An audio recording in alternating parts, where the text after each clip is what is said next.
And now, ladies and gentlemen, it's time for the Ray Shasho Show, brought to you by the Publicity Works Agency. Each week, Ray spotlights in-depth interviews with legendary and up-and-coming authors and music artists.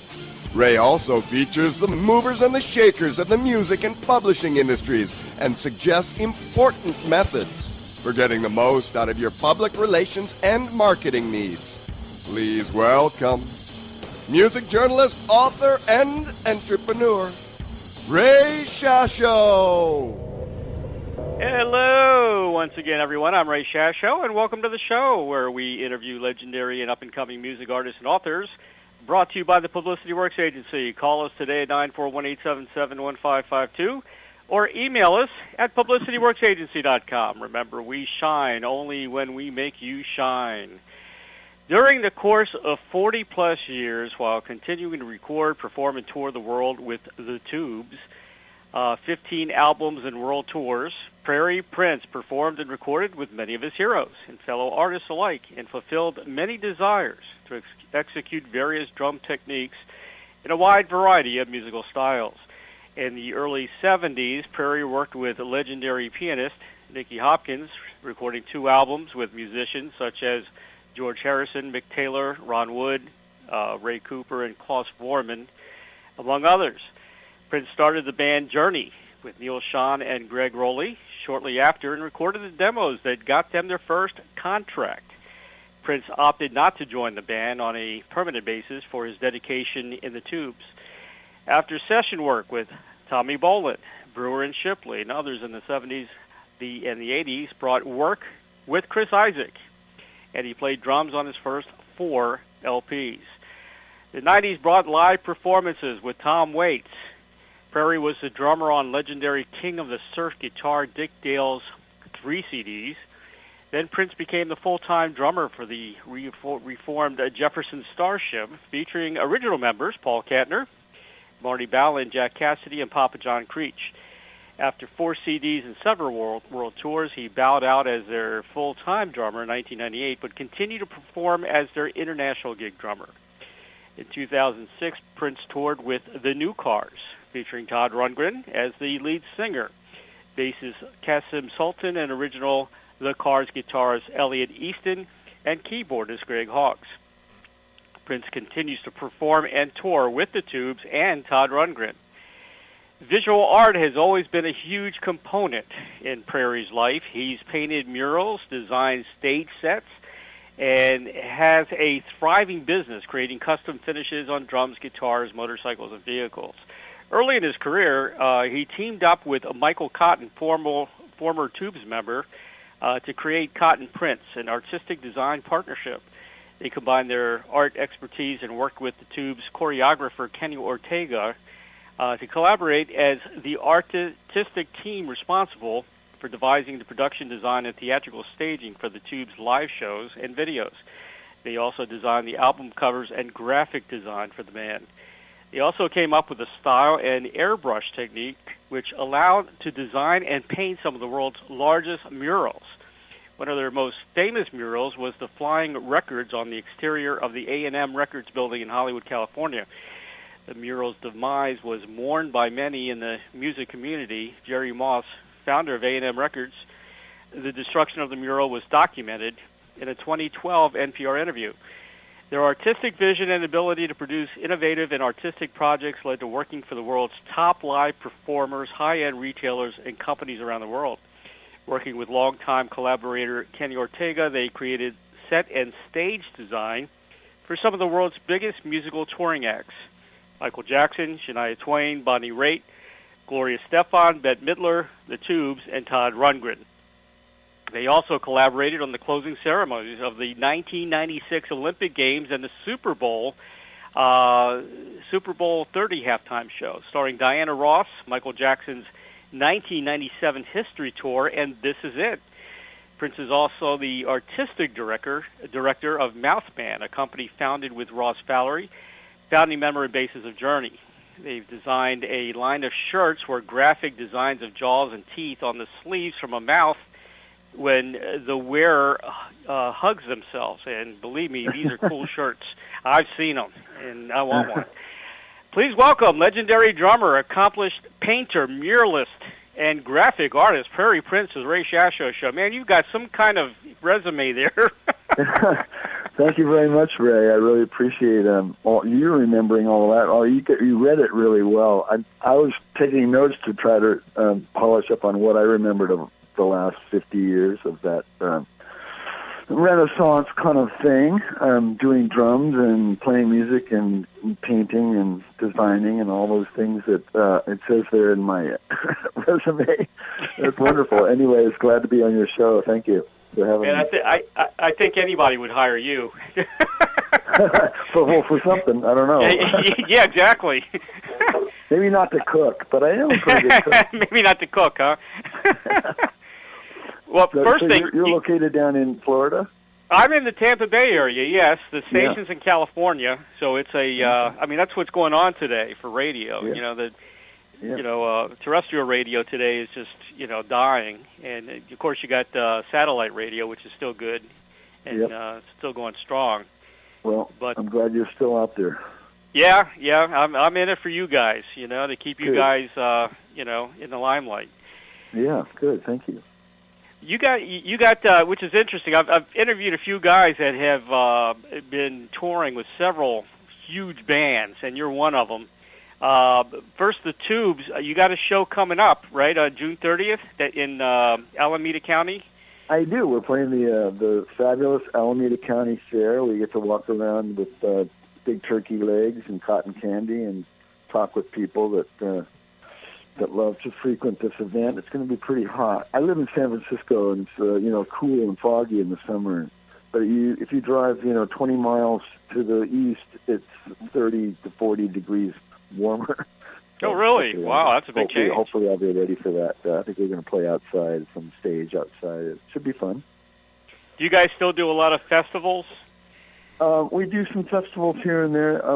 The most recent thing we did was, for any sort of large audience, was we opened for Alice Cooper on his tour in England. We played like 5 arenas opening for Alice, and his he got some of his original band back together for part of his show, and they were we all grew up with them in Phoenix, Arizona. Mm-hmm. They were sort of our mentors. They were called the Spiders then, and then they became the Naz, and then they became Alice Cooper. But we were all friends from high school back in those days, and it was nice to, get back together with those guys and talk about old times and watch them play. And they really liked our performance as well. So that was a fun little collaboration we had there last fall. Yeah, it's so cool that you guys, a lot of major bands knew each other from way back when in high school, and like before anybody got really famous. I think it's pretty neat. It happens a lot too in New York with a lot of bands from New York. Well, Todd Rundgren, was from Philadelphia, and he had a band called the Naz, and that's why Alice Cooper had to change their name from the Naz, which they were the Naz in Phoenix, to Alice Cooper, and they changed it because of Todd's band. Yeah, I think Todd's band was a little bit more famous with the name as the Naz. Yes. Yeah. Todd's a good guy. Knew. Yeah. Yeah, I had Todd on the show. It's been all these years later, I'm playing with Todd again, and Alice Cooper is pretty cool. Yeah, that is pretty cool. A couple of dates you got coming up with Todd. I never heard of him before. Todd Stock at Big Island, Virginia. This is coming up. In fact, I'm leaving tomorrow morning for Virginia. He's having I don't know. There's probably 600 or 700 fans have paid to come and it's sort of like a Burning Man vision that Todd has called Todd Stock. He had his first one on his 60th birthday 10 years ago in Hawaii, and then he had another one in New Orleans on his 65th birthday. And this was the third one, and he's going to have it in 3 phases. The first one's a week-long event in a place called Big Island, Virginia, and his whole band's coming, and all these fans, like I said, and there's all these events: camping, hiking, river rafting, band jam camps, and I'm going to give some art lessons, a little art class, and it's going to be fun. Gregg plays with the band now. He's from the Cars. Right. He's going to give ukulele lessons. He's an amazing ukulele player. Ah, Chasm's going to give us. Chasm Sultan's going to give a songwriting class, and Jesse Jess, a guitar player, will give probably a guitar playing class. And I'm going to give a drum class and maybe a drum circle on the solstice. So Todd's birthday's on the solstice. Well, that sounds like a lot of fun, and get to be up close with all the artists, and learn what they know. Exactly.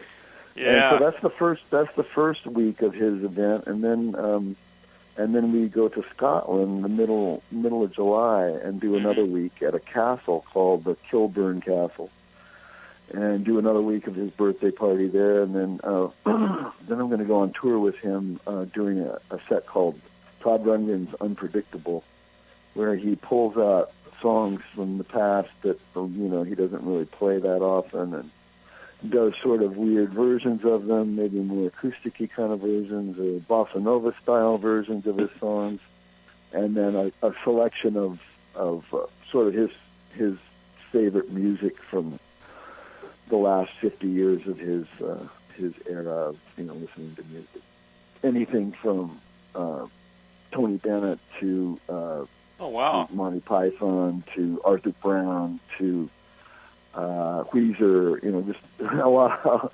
There's a mixed bag of songs that he pulls out, and the reason it's called Unpredictable is because he has a song list of things, probably 60, 70 songs, and we're up there just waiting for him to pull out which song, whatever song he feels like at the moment.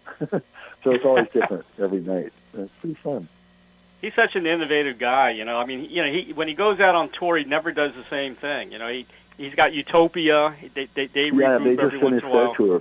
That was a reunion. They hadn't really played together in about 25 years or something like that. But people really seem to love that. I went and saw it here in San Francisco, and welcomed Willie. Willie Wilcox is his drummer for many years, who had been in sort of semi-retirement from actually drumming live for a long time, but he pulled it out, and he was great. I thought your name, Prairie Prince, was, a complete, like show name, that you made up, but it's actually derived from your middle name, which is a French-based name, correct? That's correct. The name is Lempriere. And how about that? It's a part of my family that was from an island in the English Channel called Jersey. Uh-huh. And it was French-speaking and French inhabitants, but they were ruled by the English, so it was in the English Channel, close to France, but that's where my name came from. Charles Lempriere Prince Jr. And when my dad was a little boy, the old guy that took care of him and his brothers and sisters named him Prairie as a nickname for that middle name, so it stuck with me. Lempriere is such a cool name. I mean, you I did sound like an artist. You sound like a French artist, not a stage name, no. Yeah, it's awesome. It's a great name. Yeah, thank you. Well, what's your name? Ray Shasho. The Ray Shasho Show. Yeah, I know. That sounds like you made that up, too. It's impossible to make that one up. It always reminds me, remember Susie Chapstick? Yeah, right. Susie Chapstick. That's right. When you're touring with two huge bands like that, and you're on the road with both of them, do you ever get a little confused with two totally different set lists? And I mean, do. Yeah, I do. I have to keep on top of it. I have sort of tempos in my mind and stuff that I have to keep. I have to make notes. I have to make notes for sure, and I refer to my notes. I don't really read music per se. I mean, I can sort of read it, but I don't follow charts or anything like that. But I make up my own little kind of funny notes that only I could discern. And it's all right. I go back and forth from the Tubes and Todd a lot. Todd's been working a lot these last these last 4 or 5 years, and it seems to have worked out. I have a couple subs that fill in for me. One named Trey Sabatelli, the other named Jonathan Mover. Jonathan Mover is a great drummer. He's a editor and publisher of a magazine called Drumhead, and he fills in for me if I can't make a Tubes gig usually. And Trey has also filled in with for me for Tubes gigs and with Todd Rundgren. He did a couple tours with Todd back in the late 90s maybe. But so far, lately, it's been working out, so I've been able to kind of do both, and they haven't conflicted, so that's been good. Yeah, hopefully you won't be on tour with Todd playing White Punks on Dope by accident. It's funny because I think maybe about a year ago we did a double. I did a double shift. The Tubes opened for Todd Rundgren, and I got to play in both bands, and he came out and with a bag over his head and sang White Punks with us. That's cool. He was like the unknown unknown musician. It was pretty funny. People go like, they all knew it was Todd probably. Yeah. But, yeah. So that was a fun gig. I got to play for like 4 hours. Wow. Yeah. I was lucky enough. I had Todd on the show, and I've interviewed Todd before. He's such a great guy. Very down to earth guy. He'll talk about anything. And I've had Fee on the show as well. Another nice guy. So it's pretty cool. Yeah. Two great bands. Two fantastic bands. Was it Rick Wakeman that helped you guys get your first your contract with A&M? Wasn't he involved somehow? Who did you say, Rick Wakeman? Yeah, Rick Wakeman. Well, I know I think there was some kind of involvement. I really don't remember that per se. He might have seen us play somewhere and recommended us to A&M Records. We had a couple different people that were big fans of ours before we got signed, and we were definitely an art rock band, so they had to convince Jerry Moss and the people, Herb Alpert, that this would probably be an interesting band to sign. It may not be the best, money-making top 10 hit band, but it's going to be a cult band, and people will remember them for that. Exactly. It's funny. I had a meeting with Jerry Moss, years later, and he said, you guys ended up owing us so much money, but I would do it all over again. You were our favorite band, our little pet rock band, art rock band. And I thought, well, thanks, Jerry. It probably still owes him $1 million. Who knows? Yeah, hope he doesn't want to start collecting on that. No, I don't think he will. He's a real super guy, and and Michael. Yeah, I think you mentioned that Michael Cotton and I painted the big records on the outside of the building, A&M Records, back before we got signed, and most of the people thought the Tubes were just a couple artists that painted their building, but then they heard our music. Yeah. Yeah, I saw the Tubes a long time ago in D.C. at the Warner Theater. You guys are awesome. I mean, this was when you were in your Where was the Warner Theater? In downtown Washington, D.C. I'm originally from the D.C. area. Oh, Washington, right. I remember that. Yeah. Mm-hmm. Yep. And you guys are incredible. I've seen Todd Rundgren many times. Yeah. Yeah. You live in Florida now, in Tampa? Yeah, I live in the Tampa Bay area. I've been down here now for about 15 years, I guess. Yeah. Who also lives there is Marty Dallin. Yeah. Oh, really? Yeah. He lives in Tampa. He's been down there for about 15 years too. Well, we got Rick Derringer lives right down about a few miles from me, and Brian Johnson from AC/DC's got a house here.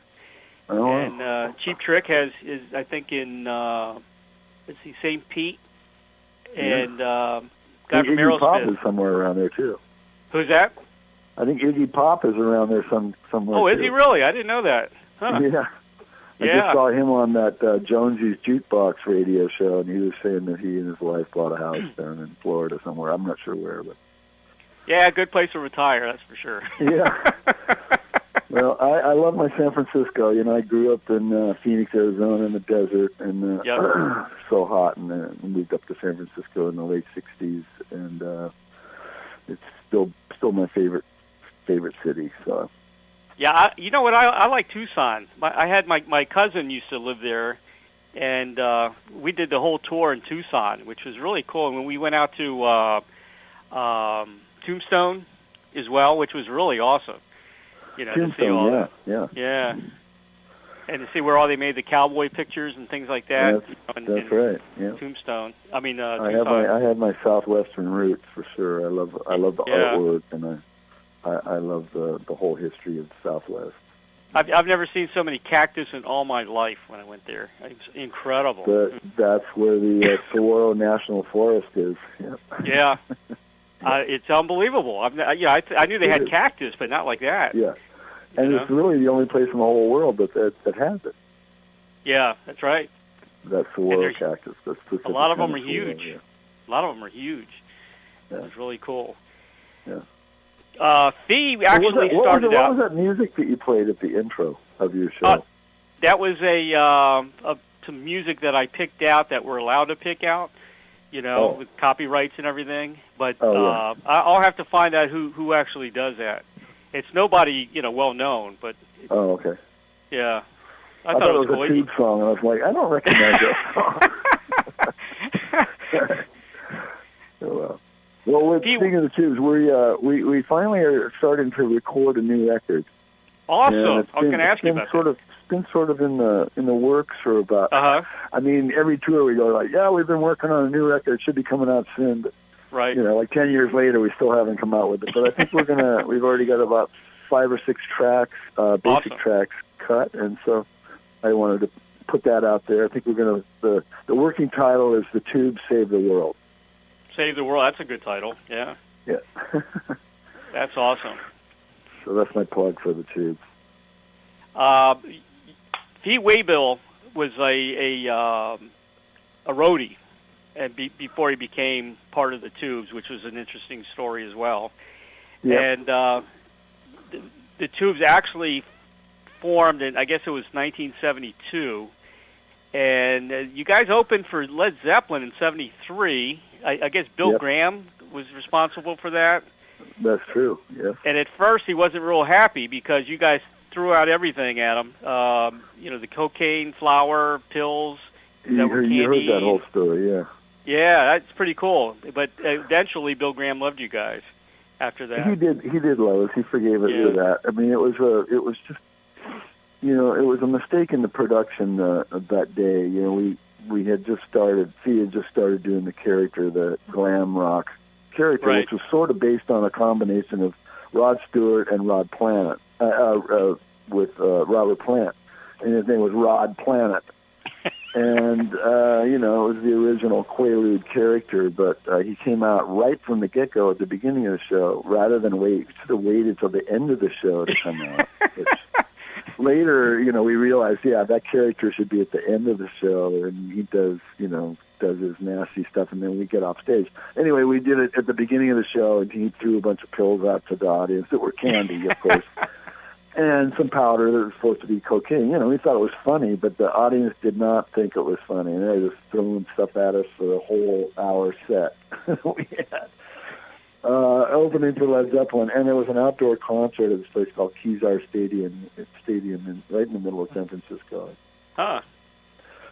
Legendary. I think that's pretty cool. A legendary show. I wish we had it on film. I know. I've seen a few stills from it, but there was nothing really documented on it, which is too bad. Well, some of the biggest Tubes hits, "Don't Touch Me There," which I love. That's Fee on the motorcycle, and you guys had a couple of girls. Is it Reese Styles? Is that her name? Reese Styles was actually my wife. I didn't know that. Yeah, we didn't really officially get married, but we lived together for 25 years, and we shared the stage. She was I did not know that. She was the rock and roll muse, and sang "Don't Touch Me There," and the song called "Prime Time" that Todd produced for us. It was a duet. They were both duets with Fee, and and Ree's still living here in San Francisco. Is she? Yeah, I was going to ask you what she's doing nowadays. Yeah, she doesn't do too much, but she's okay.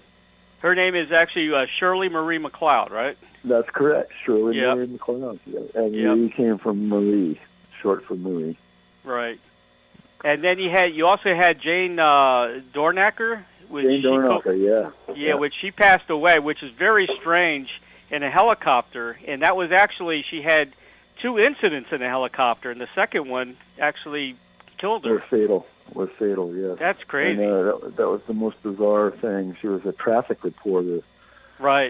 She was a stand-up comedian, and some radio station in New York hired her to be the traffic reporter, but she was kind of with a kind of a comic twist. So she'd ride around this helicopter around Manhattan and give kind of funny commentary about what was going on with the traffic. She was an excellent swimmer. She came from the Bay Area, and she used to swim to Alcatraz and back in that cold water. You're kidding me.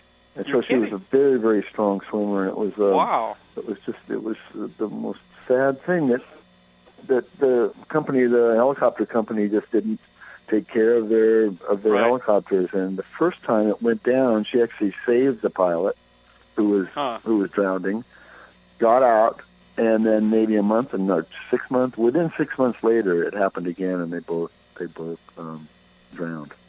How bizarre is that? A very, very, very sad event. Wow. And, we still have such fond memories of her. She was just an amazing woman, an amazing artist and singer and piano player. She has this beautiful daughter that used to be in the tube shows when she was a little girl named Naomi. And she, if Naomi's listening to this, hi Naomi, we love you. And she has a daughter named Summer, who would have been Jane's granddaughter, and she looks just like her. Oh, really? Oh, man. Yeah, they live here in the Bay Area. And, anyway, Jane Dornacker was quite a talent. Yeah. Amazing. How did you guys come up with ideas for the theatrics and mesh it with the music? I mean, that's kind of tough, in my opinion. Anyway. Well, it was just all the things that we were interested in, life. Yeah. I mean, strange living in San Francisco as well. Also, before that, growing up in Phoenix, isn't it? Strange culture, Southwestern culture, and sort of the anti-Republican. We were trying to do anything we could to protest just the normal thing that was going on in the sort of conservative Southwest at that point. And being influenced by television and science fiction and just all kinds of things, that we were interested in, conglomerated into this big mess called the Tubes. Then we moved to San Francisco and got the crazy things that were going on here in the late 60s and early 70s. And we just started doing like little theatrical productions for each idea, creating characters with Fee Waybill, Dr. Strangelove and Cowboys and Takeoff on Tom Jones, and then we had the choreographer Kenny, with dancers and costumes and things like that. And so we just started creating these little scenarios around songs.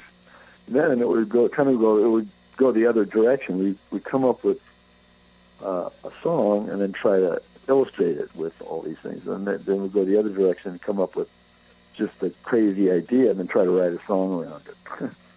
You guys were successful. You were successful because you had a group of fantastic musicians. I mean, if you were mediocre musicians, it would be much harder to pull it off. But you guys were, everybody loved the music, and then it was just a plus to have the theatrics after that.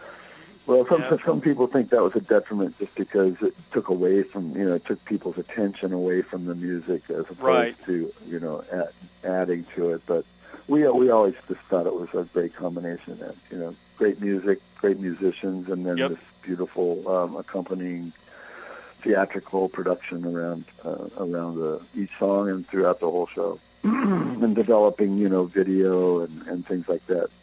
Like, that all kind of started just by the San Francisco light shows and enhancing musical production just with some colors and some visuals and movies and different things like that. So some of the antics were... We took it into the realm of television more than anything else. Yeah, you're right. The innovators of video presentation. Right, exactly. Live MTV, pretty much. Exactly, yeah.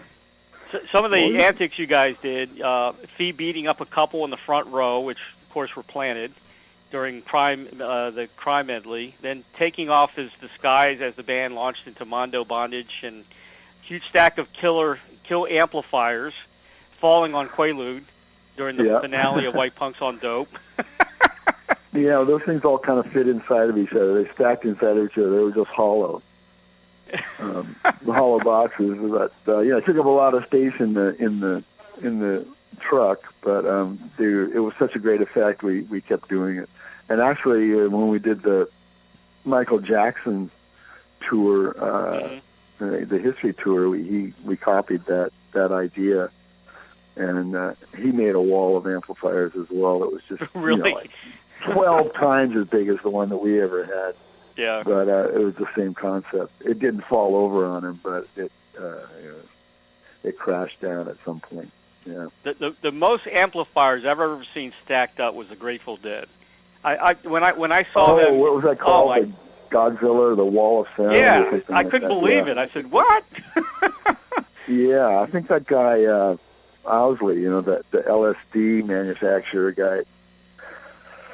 Owsley Stanley, they called him the Bear, and I think he designed that. Yeah. And you wouldn't expect the Grateful Dead to have, need that many amplifiers, because they're not like AC/DC. They don't pump out, real loud noise. They're not like that. But I think they used it. I think they used it pretty tastefully. I think. Right. Exactly. They're a lot different. They're more refined kind of rock band, I guess. Yeah, and our keyboard player Vince Welnick became a member of the Grateful Dead for the last bits of before Jerry died. Right. Yeah. Did you know Jerry? I met him a few times with Vince. Yeah. Yeah. Nice guy and artist. He went to the Art Institute, the same school I went to. Yeah, he went probably 10 or 15 years before I did, but. He's legendary there. White Punks on Dope was our battle cry at high school. Oh, yeah? Oh, man. Yeah, that was... WPOD. Yeah, huge song, man. Yeah. Yeah, huge song. I just met Jello Biafra, from the Dead Kennedys recently. Oh, yeah. Holy cow. He was a big Tooth fan, and I didn't realize it. And I met him, and he goes, "Oh yeah, man, we were the first White Punks on Dope here in the Sunset District in San Francisco. We used to write WPOD, spray it all over the sidewalks and stuff." And I just thought, wow, I didn't even realize that. But and then the guys from Green Day also gave us, kudos for being like the first punk rock. Innovators in the Bay Area. Oh, definitely. Back in the day, and they were influenced by us. So. Yeah, the Dead Kennedys, that brings back memories. Back in the late 70s, I was in broadcasting school in Lauderdale, and me and my friends were writing punk songs because they were fun. So we're doing a lot of fun punk songs. I still have a repertoire of them, but some of them I just can't. I'd probably get in trouble if I recorded any of them. Yeah, well, I never stopped the punks. Go ahead, do it. One of them's awesome, but it's kind of it's called Abortion Babies. Can you imagine how much trouble we'd get in for that? Oh boy. Yeah, you might. But it's a good song. It's a killer song. All right. You guys, I want to tell the audience, if you want to see Prairie Prince at his best, one of the videos you should see him doing a solo, a very cool drum solo on YouTube. It was at the Tube's Wild West show at Shepherd's Bush Empire in London, and it was in I'm wearing like the Lone Ranger mask, right? I'm wearing the Lone Ranger mask and a cowboy hat. Yep. It's awesome. Awesome. You were what a solo you did on that. I mean, you're an awesome drummer, man. You really are. Oh, thank you so much. And actually, it's that I think that's on a CD. Yeah. And a DVD, I think. Besides YouTube, I think you can actually buy the product. With Good. Solo on Yeah, it. we should. Everybody needs to buy product instead of downloading. Yeah, keep buying that stuff. Don't get away from it. I mean, YouTube is great, but go out and support your fans, your bands. Well, YouTube is good for experimenting and saying, "Wow, I like that song. I'm going to go buy it." Exactly. Like you went to a record store and they would play a record for you to give you a little taste. That's what YouTube is for, I think. Yeah. Did you design the album cover for the first Tubes album? Michael Cotton and I did all of the album cover concepts. Uh-huh. We had help. We had help from some of the art directors, at the record labels.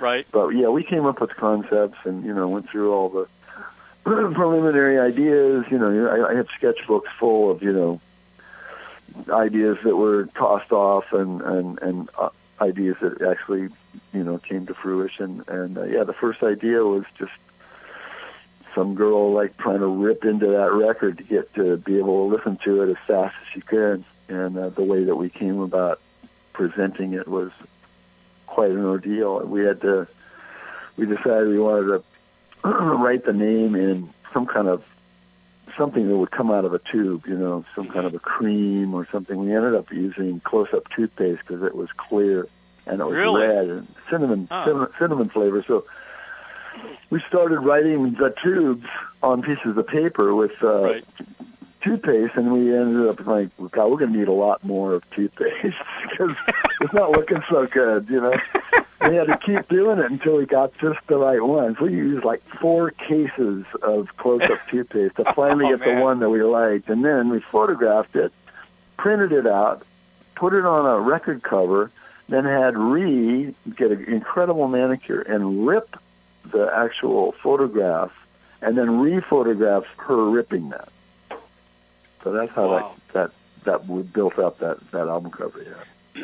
Yeah. There's certain album covers that stick in your mind forever, and that's one of them. That's one of them. That's a good one. And then I thought the other good one that we did which is the remote control with the baby in the baby chair watching the Hollywood Squares with a nipple on a round television. So that's the original boob tube. Yeah, that's right.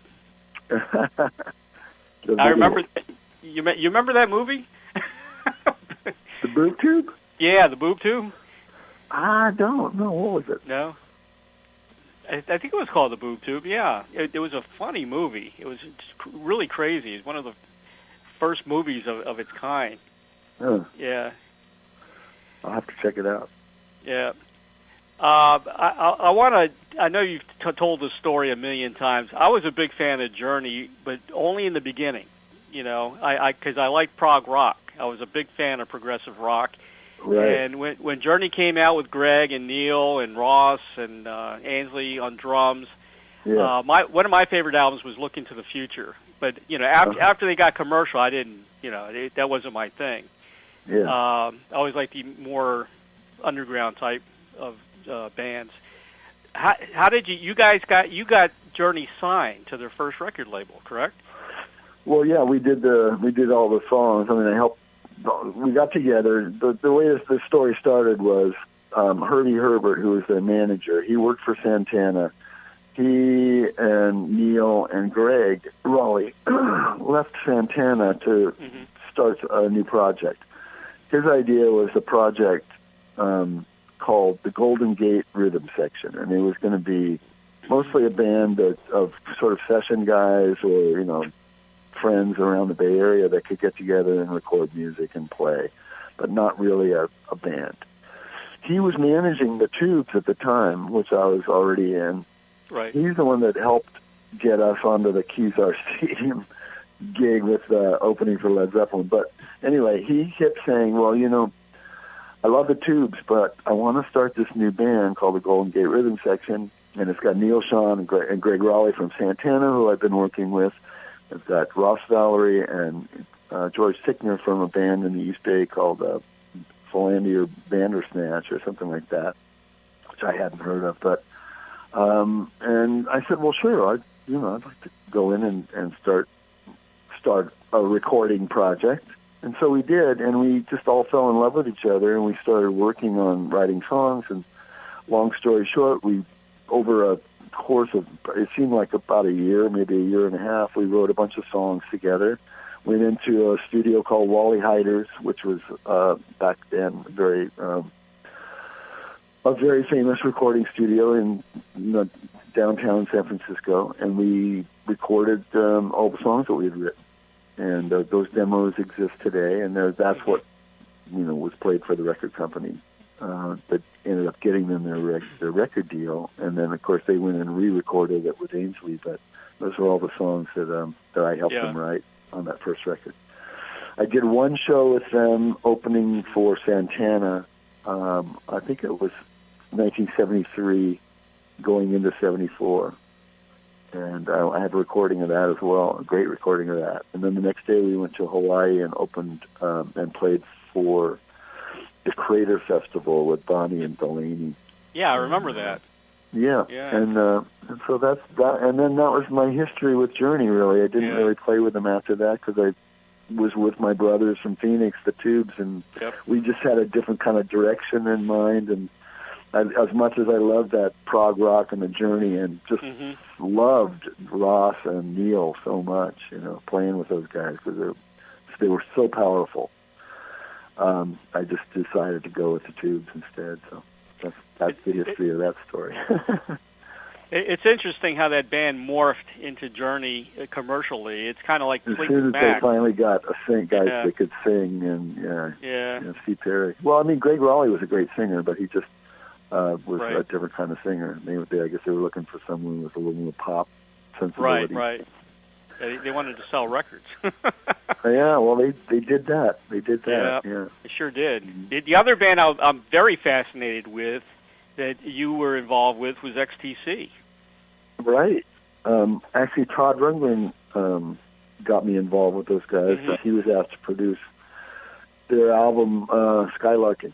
Skylarking, which is their 9th studio album, right? Yeah.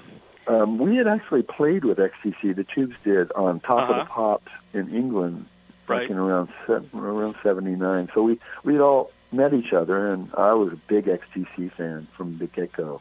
Yep. Their very first album, White Music, was just amazing, and I loved all that. I loved all their albums.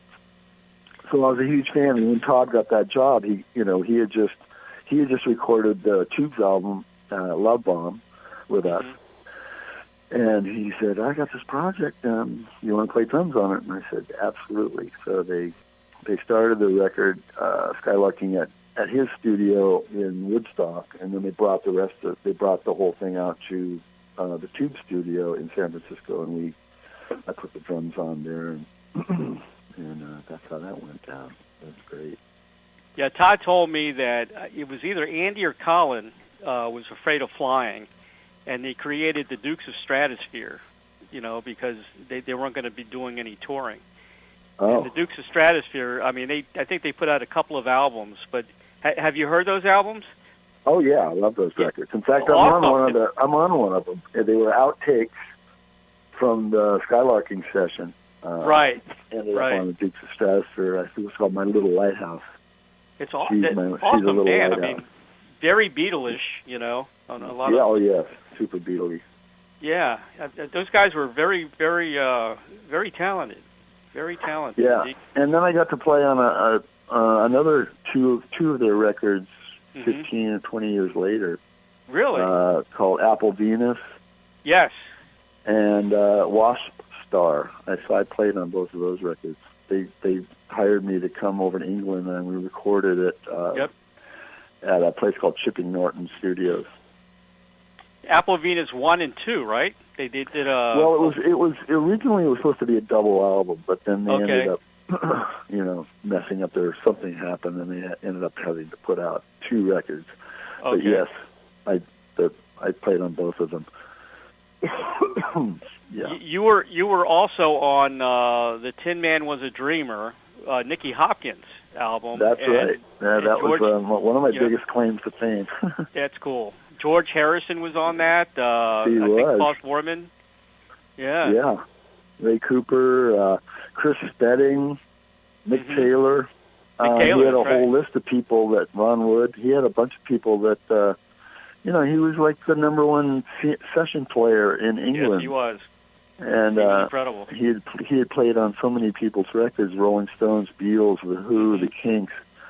That when it came time for him to do a solo record, he reached out to them, and everybody sort of came on board and helped him make his record. I met him here in San Francisco because he was playing with.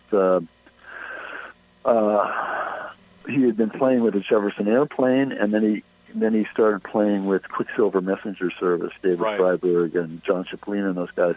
So I had met him, and he called me up one day and said, "Do you want to be my drummer and come over and come over to England and do How cool is that? This record?" I went, "Yeah, I'm going."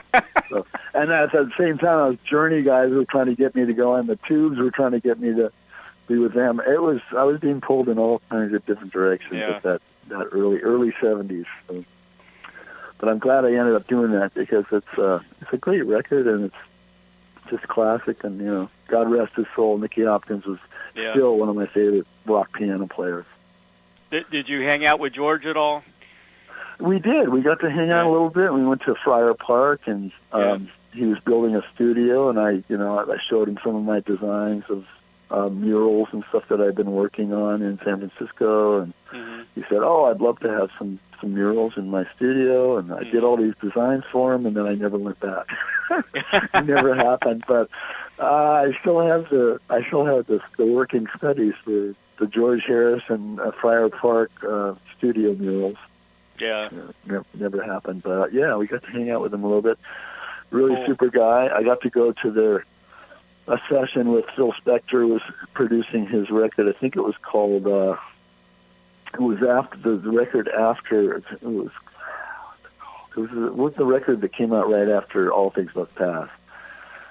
I can't remember the name of it now, but had a hand on Material World. I think. Oh, Material World. Yeah, that was a good album. I think that was it. Yeah. So I was sat in on the sessions for that. It was Jim Keltner and Ringo, double drummers.